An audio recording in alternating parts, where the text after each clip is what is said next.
વિદ્યાર્થી મિત્રો, આજે આપણે હિન્દીમાં પાઠ 6 ન્યાય શીખવા જઈ રહ્યા છીએ. ન્યાય એટલે ચુકાદો. એ ચુકાદો આપવામાં જે જજ હોય કે જે કાઝી હોય કે જે મુખ્ય વ્યક્તિ હોય, જે પંચ બેઠેલું હોય, કદાચ તેમાં સરપંચ હોય, એમણે ખૂબ જ ધ્યાન રાખવું પડે. કારણ કે જો ખોટો ન્યાય આપી દેવામાં આવે કે ખોટો ચુકાદો આપી દેવામાં આવે તો એને લીધે નિર્દોષ માણસે ખૂબ ભોગવવું પડે છે. અરે આપણા ન્યાયમાં તો એવું કહેવાય છે કે 100 ગુનેગાર ભલે છૂટી જાય પરંતુ એક નિર્દોષને સજા થવી જોઈએ નહીં. તો જોઈએ આપણા ભારત દેશના ન્યાય વિશે. તો આ ન્યાયની વાત તો જૂના જમાનાથી ચાલી આવે છે, જ્યારે કોઈ કોર્ટ હતી નહીં અને કોઈ વકીલો હતા નહીં. ત્યાંની આ સરસ મજાની એક વાર્તા છે. મિત્રો ધ્યાનથી સાંભળજો, ખરેખર તમને મજા આવશે એવી છે. पुराने ज़माने में इराक की राजधानी बगदाद में एक व्यापारी रहता था. પહેલાંના જમાનામાં ઈરાકની રાજધાની જેનું નામ છે બગદાદ, એ બગદાદમાં એક વેપારી રહેતો હતો. નામ था उसका અલી ખ્વાજા, જેનું નામ હતું અલી ખ્વાજા. મુસલમાનનું નામ છે એટલે આપણે સમજી શકીએ છીએ અલી ખ્વાજા એનું નામ હતું. व्यापार करते करते जब उसके पास 1000 सोने की मोहरें इकट्ठी हो गई तो उसने मक्का शरीफ की यात्रा का निश्चय किया. એટલે કે એ વેપારી પાસે જ્યારે વેપાર કરતાં કરતાં 1000 સોનામોહરો ભેગી થઈ ગઈ ને ત્યારે એણે મક્કા શરીફની યાત્રા કરવાનો નિર્ણય કર્યો. મક્કા શરીફ એ મક્કાની અંદર આવેલી એક દરગાહ છે. વિદ્યાર્થી મિત્રો, જેમ આપણા હિન્દુ ધર્મમાં શિરડી સાંઈબાબાનું મંદિર, પછી બોમ્બેમાં જઈએ તો સિદ્ધિવિનાયકનું મંદિર, વીરપુર જઈએ તો જલારામ બાપાનું મંદિર, જેમ ખૂબ જ શ્રદ્ધાળુથી લોકો ત્યાં જાય છે એ રીતે ત્યાં મક્કામાં પણ એક મક્કા મદીનાની દરગાહ આવેલી છે. એટલે મુસલમાન લોકો ત્યાં જવાની બાધા રાખે છે અથવા ત્યાં જવાની ઈચ્છા રાખે છે. એટલે આ વેપારીએ પણ ત્યાં જવાનો નિશ્ચય કર્યો કે મારે હવે ત્યાં જવું છે. चूँकि वह अकेला था, उसने अपनी जमा पूंजी अपने मित्र के यहाँ रखने का निश्चय किया. મિત્રો એ એકલો જ રહેતો હતો, એનું ફેમિલીમાં કોઈ હતું નહીં. એટલે એણે શું વિચાર્યું કે આ બધી જમા પૂંજી છે, સોનામોહરો છે, એણે એવું નક્કી કર્યું કે હું આ બધું મારા મિત્રને ત્યાં મૂકી આવું. यात्रा के खर्च के लिए उसने 500 मोहरें अलग रख ली. फिर एक घड़े में बची हुई मोहरें डालकर तेल भर दिया. अली ख्वाजा पड़ोस में अपने मित्र वाजिद के घर गया. उसको अपनी यात्रा के बारे में बताया और कहा, यह तेल का घड़ा मैं आपके घर रख कर जाना चाहता हूँ, मक्का से लौट कर ले लूँगा. એટલે એણે શું કામ કર્યું કે જો 1000 સોનામોહર હતી એનામાંથી 500 સોનામોહર પોતાના ખર્ચ માટે કાઢી લીધી અને પછી બાકીની 500 સોનામોહરનું શું કરવું, એ તો ઘરે મૂકી ના જવાય. એટલે એણે ઘડો લીધો અને સોનામોહર મૂકી દીધી અને એની અંદર તેલ ભરી દીધું. પછી એ તેલ ભરી દીધા પછી એણે શું કર્યું કે એક ઘડો બાજુમાં એનો મિત્ર રહેતો હોય ને એનો પડોશમાં વાજિદ જેનું નામ, એના ઘરે એ મૂકવા ગયો અને તેણે પોતાની યાત્રા વિશે પણ એ વાજિદને કહ્યું કે હું આ તેલનો ઘડો તમારે ત્યાં મૂકી જાઉં છું, મક્કાથી પાછો આવીશ ત્યારે લઈ લઈશ. वाजिद ने अपने तहखाने की चाबी देते हुए कहा कि आप अपना घड़ा तहखाने में रखाइए और जब आप लौटेंगे तो उसी स्थान से ले लीजिए. अली ख्वाजा घड़ा रखकर यात्रा के लिए निकल गया. એટલે એના વાજિદ મિત્રે શું કીધું કે તમે છે ને આ તમારો ઘડો એણે પોતાના ઘરની નીચે ભોંયરું હોય એ ભોંયરાની ચાવી આપી અને ચાવી આપતા કહ્યું કે તમે તમારો ઘડો ભોંયરામાં જ મૂકી આવો, તમારા હાથે જાતે જઈ આવો અને જ્યારે પાછા આવો ત્યારે એ જ જગ્યાએથી પાછા તમે તમારો ઘડો લઈ લેજો. અને અલી ખ્વાજા ઘડો મૂકીને યાત્રાએ જતો રહ્યો. एक दिन वाजिद के घर दावत थी. तरह तरह के पकवान बनाते हुए तेल खत्म हो गया. પછી પેલો ભાઈ તો ઘોડો મૂકીને મક્કા મદીના ચાલ્યો ગયો. એટલે એની બાજુમાં જે વાજીદ પડોશી હતો, જેના ઘરે પેલો ઘોડો મૂક્યો હતો ને, એ વાજીદના ઘરે એક દિવસ મિજબાની હતી. અને મિજબાની એટલે શું? ખાવા પીવાનું સરસ મજાનું બધું બનાવેલું હોય, ભાતની વાનગીઓ બનાવી હોય. એટલે તેમણે પણ ભાતના પકવાન બનાવતા એનું તેલ ખલાસ થઈ ગયું. ખૂબ બધી રસોઈ બનાવવાની હોય એટલે તેલ એનું ઘરમાં હતું એટલું પૂરું થઈ ગયું. वाजिद की बीवी अपना सिर खुजलाने लगी. तभी उसे अली ख्वाजा के तेल के घड़े की याद आई. વાજીદની પત્નીએ જોયું કે તેલ તો પૂરું થઈ ગયું અને હજુ ઘણું બધું બનાવવાનું બાકી છે. એટલે એણે શું કર્યું? માથામાં ખજવાળવા લાગી. પછી અચાનક તેને યાદ આવ્યું કે આપણી પાસે જે પેલા બાજુનો પડોશી મક્કા મદીના ગયો છે તે તેલનો ઘડો મૂકી ગયો છે. એટલે પછી उसने वाजिद से कहा, आप तहखाने में रखे तेल के घड़े से थोड़ा तेल निकाल लाइए. उसी समय बाजार बंद है. कल सुबह बाजार से नया तेल लाकर घड़े में भर देंगे. ख्वाजा आज रात ही आकर तो तेल नहीं मांगेंगे. પછી તેની પત્નીએ એને કહ્યું કે તમે ભોયરામાં રાખેલા તેલના ઘડામાંથી થોડું તેલ કાઢી લાવો. આ સમયે બજાર તો બંધ છે એટલે તમે બજારમાં તેલ લાવી ના શકીએ. આપણે એવું કરીશું કે કાલે સવારે બજારમાંથી નવું તેલ લાવીશું અને ઘડામાં ભરી દઈશું. અને એવું તો બનશે જ નહીં કે રાતોરાત પેલો અલી ખ્વાજા આવી જાય અને તમારી પાસે તેલ માગે. આ વાત સાંભળીને એટલે કે बीवी की बात सुनकर वाजिद तहखाने में गया. जब घड़े की सील खोलकर तेल निकालने लगा तब घड़े में से सिक्कों की आवाज़ आई. उसे लगा कि घड़े में तेल के नीचे कुछ है. એટલે એની પત્નીની વાત સાંભળીને વાજીદ ભોંયરામાં ગયો અને જ્યારે ઘડાનું સીલ તોડીને તેલ કાઢવા ગયો ને ત્યારે ઘડામાંથી સિક્કાઓનો ખણખણાટ સંભળાયો. એને લાગ્યું કે ચોક્કસ આ તેલની નીચે પણ કંઈક છે કે હોવું જોઈએ. इसलिए उसने दूसरे बर्तन में सारा तेल निकाल दिया.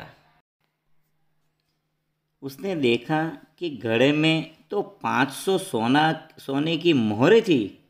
उसने उन मोहरों को अपनी तिजोरी में छिपा कर रख दिया और तेल लाकर बीवी को दे दिया. એટલે પેલા વાજીદે શું કર્યું કે એણે જોયું કે જ્યારે તેલ ઘડામાંથી કાઢ્યું તો એની સાથે 500 સોના મોહરો પણ હતી. એટલે એણે ચીટિંગ કરીને એ 500 સોના મોહરને પોતાની તિજોરીમાં સંતાડીને મૂકી દીધી અને જે પેલું તેલ હતું એ તેલ લાવીને એની પત્નીને આપી દીધું. અગલે દિન उसने बाजार से नया तेल लेकर घड़े में भर दिया. પછી બીજા દિવસે શું કર્યું? સવારે દિવસના તો બજાર ખુલી જાય એટલે બજારમાં ગયો અને નવું તેલ લાવીને પાછું એણે ઘડામાં ભરી દીધું. उसे वैसे ही सील बंद कर दिया जैसे कि ख्वाजा अली ने किया था. અને વળી પાછું એણે શું કર્યું? સીલ પણ બંધ કરી દીધું. અને સીલ પાછું એવું બંધ કર્યું કે જે પેલો અલી ખ્વાજા જ્યારે મૂકી ગયો ને ત્યારે કેવું સીલ બંધ હતું એવું સીલ બંધ એણે પાછું કરી દીધું. कुछ दिनों के बाद ख्वाजा मक्का की यात्रा से वापस आया. થોડા દિવસ પછી પેલો જે અલી ખ્વાજા મક્કા મદીનાની જે યાત્રાએ ગયો હતો ને જાત્રાએ ત્યાંથી એ પાછો આવી ગયો. घर में अपना सामान रखकर वह सीधा वाजिद के घर गया और अपनी यात्रा की सारी बातें बताई. પછી પોતાનો સામાન જેવો ઘરમાં મૂક્યો અને તરત જ બાજુમાં એનો પડોશી વાજીદના ઘરે ગયો. વાજીદ કે જેના ઘરે એ પેલું ઘડો મૂકી ગયો હતો ને સોના મોહર અને તેલ ભરીને, એ વાજીદના ઘરે ગયો અને એના ઘરે જઈને એની યાત્રાની બધી વાતો એણે કરી કે હું કેવી રીતે ફરી આવ્યો, ક્યાં ફરી આવ્યો, કેવા દર્શન થયા મક્કા મદીનામાં, એ બધી વાતો એણે કરી. પોતાની યાત્રાની વાતો ટૂંકમાં કરી. ફિર તેલ કા ઘડા લેકર વહ ઘર આ ગયા. પછી એણે જે પેલો તેલનો ઘડો મૂકેલો હતો ભોંયરામાં તે લઈ આવ્યો અને ઘરે ચાલ્યો ગયો. जब उसने घड़े का तेल निकाल कर देखा तो उसके पैरों तले ज़मीन ही खिसक गई. वह सिर पकड़कर बैठ गया क्योंकि घड़े में एक भी सोने की मोहर नहीं थी. वह सोचने लगा अब क्या किया जाए. પછી એણે શું કર્યું, પોતાના મિત્રને ત્યાંથી ઘડો લીધો. ઘડો લઈને એ ઘરે તો ગયો અને જેવું ઘડો ખાલી કરે છે તેલ, અને જોતા જાણે એના પગની નીચેથી જમીન સરકી ગઈ હોય ને એવું લાગ્યું. એટલે કે એવું ક્યારે કહેવાય, જ્યારે કોઈ આઘાત લાગ્યો હોય, જ્યારે આપણે વિચાર્યું ના હોય અને તેવું બની જાય ને ત્યારે આપણને એવું લાગે કે આપણા પગ તળેથી જમીન ખસકી ગઈ હોય, નીકળી ગઈ હોય. અને આણે પણ જોયું કે માત્ર તેલ છે, 500 સોના મોહર દેખાતી નથી, એટલે જાણેના પગ નીચેથી જમીન નીકળી ગઈ હોય. અને પછી એ પોતાનું માથું પકડીને બેસી ગયો, કારણ કે તેમાં એક પણ સોના મોહર હતી નહીં. અને પછી એ વિચારવા લાગ્યો કે હવે તેલ તો મળ્યું, પણ જે સોના મોહર મુખ્યની હતી તે સોના મોહર મળતી નથી. એટલે એ પણ વિચારવા લાગ્યો કે હવે મારે શું કરવું જોઈએ. वह उल्टे पांव वाजिद के घर गया और अपनी मोहरें मांगने लगा. અને પછી એ તરત જ વાજિદના ઘેર ગયો અને પોતાની સોના મોહરોની પાસે मांगवा लग्यो. वाजिद ने कहा कि सीलबंद तेल का घड़ा आपको उसी स्थान से मिला जहाँ पर कर गए थे. એટલે એણે જે સોના મોહર માગી પછી વાજિદે શું કીધું કે તમે જે રીતે સીલબંધ તેલનો ઘડો જ્યાં મૂકીને ગયા હતા ત્યાંથી જ તમે ઘડો લઈ ગયા. मैंने तो उसे हाथ भी नहीं लगाया. એટલે મેં તો એને હાથ પણ લગાડ્યો નથી. मैं कैसे मान लूँ कि उसमें सोने की मोहरें थी. હું કેવી રીતે માની લઉં કે એમાં સોનાની મોહરો હતી. दोनों मित्रों में कहासुनी होने लगी. दोनों का झगड़ा सुनकर आसपास के लोग इकट्ठे हो गए. એટલે પછી શું થયું કે બંને મિત્રો વચ્ચે ઝઘડો થવા લાગ્યો. અને એટલે ઝઘડો થાય એટલે આજુબાજુના લોકો ભેગા થઈ જાય. અને તમે પણ જોયું હશે, સોસાયટીમાં કોઈ લડતું હોય તો કેવા લોકોના ટોળા જોવા માટે આવી જાય છે, અને લોકોના ટોળા મજા લેતા હોય છે, લડો સાલાઓ અમને મજા આવે છે. એમ આ બેને લડતા જોઈને લોકો ભેગા થઈ ગયા અને જોવા लाग्या. उन्होंने जब झगड़े को बढ़ते हुए देखा तो ख्वाजा से कहा कि आप काजी की अदालत में जाइए, वही आपके झगड़े को मिटा सकता है. અને જ્યારે લોકોએ કોઈ સારા માણસો હોય અંદર કે ઝઘડામાં જોતા જોતા કહ્યું કે જો ભાઈ અલી ખ્વાજા, હવે તું આ ઝઘડો લઈને કાજી પાસે જા, કારણ કે આ તમારા બેમાં ઝઘડો પૂરો થાય એવું લાગતું નથી, અને હવે તું ત્યાં જઈશ તો જ તને તેનો ન્યાય મળશે. એટલે કાજીની અદાલતમાં જાઓ અને આપનો ઝઘડો એ જ પતાવી શકે એમ છે. ख्वाजा ने काजी की अदालत में अपनी बात रखी, परंतु पक्के सबूतों के अभाव में उसे वहाँ से निराश लौटना पड़ा. એટલે કે ખ્વાજાએ શું કર્યું, કાજીની અદાલતમાં પોતાની વાત રજૂ કરી, પરંતુ પાકા પુરાવાના અભાવે તેણે ત્યાંથી પણ નિરાશ થઈને પાછા ફરવું પડ્યું. तब उसने बगदाद के खलीफा के यहाँ अपील की और न्याय मांगा. खलीफा ने उसकी अपील स्वीकार कर ली. ત્યાર પછી તેણે શું કર્યું કે એ બગદાદના ખલીફા પાસે ગયો અને ત્યાં એણે અપીલ કરી અને ન્યાય માગ્યો કે રાજાજી મને न्याय આપો.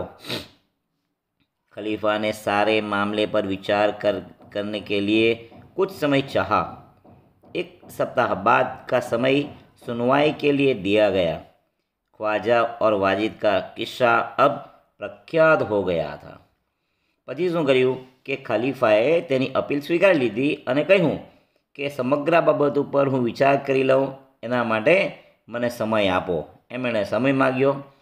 1 સપ્તાહ પછીનો એટલે કે અઠવાડિયા પછીનો સમય સુનાવણી માટે એણે રાખ્યો.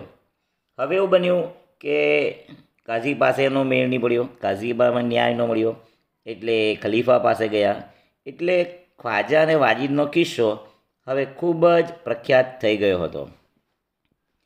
खलीफा एक दिन अपना भेष बदलकर शहर में घूम रहे थे. तभी उन्होंने कुछ लड़कों को न्यायालय का खेल खेलते हुए देखा. પછી એક દિવસ શું બન્યું કે ખલીફા છે ને એક દિવસ પોતાનો વેશ બદલીને એ નગરમાં ફરતો હતો, શહેરમાં ફરતો હતો. એનું પોતાનું નગર હોય ત્યાં. એટલે ઘણીવાર રાજાઓ આવું કરતા હોય છે કે પોતાનો વેશ બદલીને નગર ચર્ચા કરવા માટે નીકળે. એટલે જુએ કે એના નગરના, એના રાજ્યના લોકો ખુશ છે, તકલીફમાં છે, મજામાં છે કે મુશ્કેલીમાં છે, એ બધું જોવા માટે રાજાઓ વેશ બદલીને ફરતા. એમાં ખલીફા પણ વેશ બદલીને શહેરમાં ફરવા લાગ્યા. ત્યારે તેમણે જોયું કે કેટલાક છોકરાઓ ન્યાયાલયની રમત રમતા જોયા. वह छिपकर उनका खेल देखने लगे. उन्हें लगा कि जो लड़का न्यायाधीश बना है बड़ा समझदार है. એમને થયું કે લાવને આ છોકરાઓ જે ન્યાયની રમત રમે છે એ હું પણ જોઉં. એટલે પછી ત્યાં રહીને છાનામાના સંતાઈને જોવા લાગ્યા. એમને લાગ્યું કે જે છોકરો ન્યાયાધીશ બન્યો છે ને તે ખૂબ સમજુ છે એવું રાજાને થયું. એટલે રાજા તેઓનું બરાબર ધ્યાનથી નિરીક્ષણ કરી રહ્યા છે. વહ जिस तरह ન્યાય कर रहा है बिल्कुल ठीक है. એટલે કે પેલો છોકરો જે રીતે ન્યાય કરી રહ્યો હતો ને એ એકદમ બરાબર હતું. રાજાને તે યોગ્ય લાગ્યું કે આ જે ન્યાય કરે છે એ ખૂબ સારી રીતે ન્યાય કરે છે, તો મારે જોવું જોઈએ એમ કે રાજા ત્યાં ઊભા રહીને જોવા લાગ્યા. इसलिए उन्होंने उस लड़के को अपने पास बुलाया और उसका नाम पूछा. लड़के ने कहा मेरा नाम हसन है. એટલે પછી રાજાએ શું કર્યું, એ છોકરાને પોતાની પાસે બોલાવ્યો અને ખલીફાએ કહ્યું કે તારું નામ શું છે એમ પૂછ્યું. ત્યારે પેલા છોકરાએ કહ્યું કે મારું નામ હસન છે. खलीफा ने कहा मैंने तुम्हारा खेल देखा, तुम बहुत समझदार हो, कल हमारे दरबार में आना.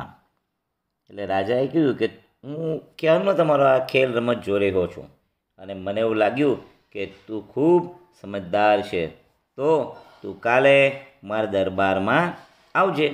એવું કરીને રાજા ત્યાંથી ચાલ્યા ગયા. એટલે ખલીફા પોતાના દરબારમાં ચાલ્યા ગયા.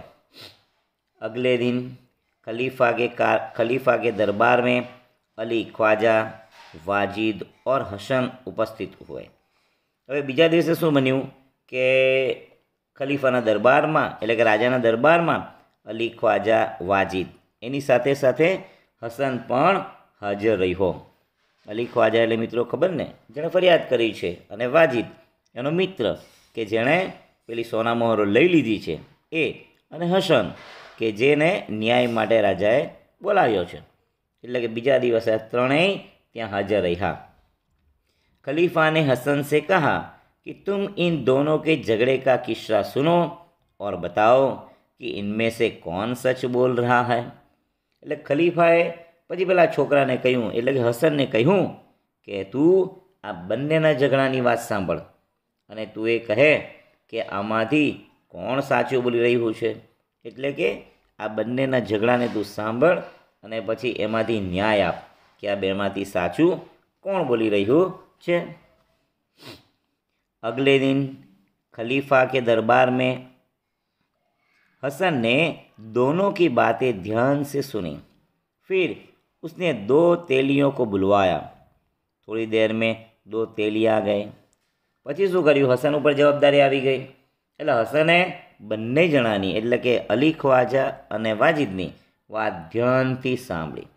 પછી તેણે શું કર્યું કે 2 તેલીઓને દરબારમાં બોલાવ્યા. તેલીઓ એટલે કે તેલના મોટા વેપારી, તેમને એણે બોલાવ્યા. એટલે થોડી વારમાં 2 તેલીઓ ત્યાં આવી ગયા. એટલે કે જે તેલના વેપારીઓ હતા ને તે બંને વેપારીઓ ત્યાં આવી ગયા. हसन ने उनसे कहा आप इस घड़े के तेल की जांच कीजिए और बताइए इस घड़े में तेल कितना पुराना है. પછી એણે તેલીઓને કહ્યું કે આ ઘડાની અંદરનું તેલ તમે તપાસો અને એ તેલ કેટલું જૂનું છે એ તમે જણાવીને મને કહો, જેથી હું ન્યાય કરું. दोनों तेलियों ने बारी बारी से तेल को देखा, सूंघा और चखा. फिर अपना निर्णय दिया कि घड़े का तेल 2 महीने पुराना लगता है, इससे ज़्यादा नहीं, वे बोले. એટલે પછી શું કર્યું કે બંને તેલીઓ છે ને વારાફરતી તેલ તપાસવા લાગ્યા, તેલને જોવા લાગ્યા અને એની સાથે સાથે એમણે તેલને સૂંઘ્યું અને તેલને ચાખ્યું પણ ખરું. પછી બંને જણાએ પોતાનો નિર્ણય આપ્યો. એટલે કહ્યું કે આ ઘડાનું તેલ 2 મહિના કરતાં વધારે જૂનું નથી. એટલે કે આ ઘડામાં તેલ તો 2 મહિનાની અંદરનું તાજું તાજું લાગે છે, જૂનું લાગતું નથી. तेलियों की बात सुनकर वाजिद तो घबरा गया। अली ख्वाजा खुश होकर बोल पड़ा, हुजूर मैं तो 6 महीने पहले मक्का की यात्रा करने गया था. એટલે પેલા જેવા તેલીઓએ તેલનું રિઝલ્ટ આપ્યું ને કે આ તેલ જૂનું નથી, નવું છે. એટલે પેલો જે આની વાત સાંભળીને વાજિદ, જે પેલા અલી ખ્વાજાનો પડોશી હતો ને, એ વાજિદ તો ગભરાઈ ગયો અને અલી ખ્વાજા ખુશ થઈને બોલી ઉઠ્યો કે હુજૂર, હું તો 6 મહિના પહેલાં મક્કાની યાત્રા કરવા ગયો હતો, ત્યારે મેં તેલ ખરીદ્યું હતું. એટલે કે તેલ આ જૂનું હોવું જોઈએ, આ નવું તેલ મારું નથી. तेलियों और अली ख्वाजा की बात सुनकर सबको वास्तविकता का ज्ञान हो गया. એટલે પેલા તેલીઓ જે તેલના વેપારીઓ અને અલી ખ્વાજાની વાત સાંભળીને સૌને વાસ્તવિકતાનું જ્ઞાન થઈ ગયું. પછી ખલીફા કો ન્યાય કે લીએ સબૂત મિલ ગયા. અને પેલા ખલીફાને ન્યાય કરવા માટે, ન્યાય આપવા માટે પુરાવો મળી ગયો. खलीफा ने हसन को धन्यवाद दिया और वाजिद से कहा कि आपने अली ख्वाजा के घड़े से तेल और मोहरे निकाली है. એટલે પછી પહેલાં ખલીફા રાજાએ કહ્યું, પહેલાં તો સૌથી પહેલાં હસનને ધન્યવાદ આપ્યા કે જેણે આટલો સરસ ન્યાય કર્યો. અને પછી પેલા વાજિદને કહ્યું કે તમે અલી ખ્વાજાના ગળામાંથી તેલ અને સોના મોહરો કાઢી લીધી છે. કારણ કે હવે ખબર પડી ગઈ કે આ તેલ નવું છે, જૂનું નથી, એટલે એમાંથી સોનો મોહરો કાઢી લીધી હોવી જોઈએ. आप उन्हें वापिस कीजिए और चोरी और विश्वासघात के अपराध की सज़ा भुगतिए. खलीफा ने हसन को बहुत सारा पुरस्कार दिया. પછી ખલીફાએ એને પેલા વાજિદને એમ કીધું કે તમે જે ચોરી કરી છે અને વિશ્વાસઘાત કર્યો છે ને, તેની સજા તમારે ભોગવવી પડશે. અને પછી ખલીફાએ હસનને ખૂબ પુરસ્કાર એટલે કે ધન્યવાદ પણ આપ્યા અને ઇનામ પણ આપ્યું. खलीफा के दरबार में उपस्थित सभी लोगों ने हसन की सूझबूझ और न्याय की भूरी भूरी प्रशंसा की. ખલીફાના દરબારમાં હાજર લોકો હતા ને, એ લોકોએ હસનની સૂઝબૂઝ, સમજણ અને ન્યાયની ખૂબ જ પ્રશંસા કરી કે એણે ખૂબ સરસ ન્યાય આપ્યો. વિદ્યાર્થી મિત્રો, હવે આપણે અભ્યાસના કેટલાક પ્રશ્નો જોઈશું. જેમ કે પહેલો પ્રશ્ન તમને આપ્યો છે, अली ख्वाजा ने मोहरे तेल में क्यों छुपाई होगी? तो तेल के रंग के कारण मोहरे दिखाई न पड़े, इसलिए अली ख्वाजा ने मोहरे तेल में छिपाई होगी. પછી બીજો સવાલ તમને એમ પૂછ્યો છે કે મિત્ર के साथ हमें कैसा व्यवहार करना चाहिए?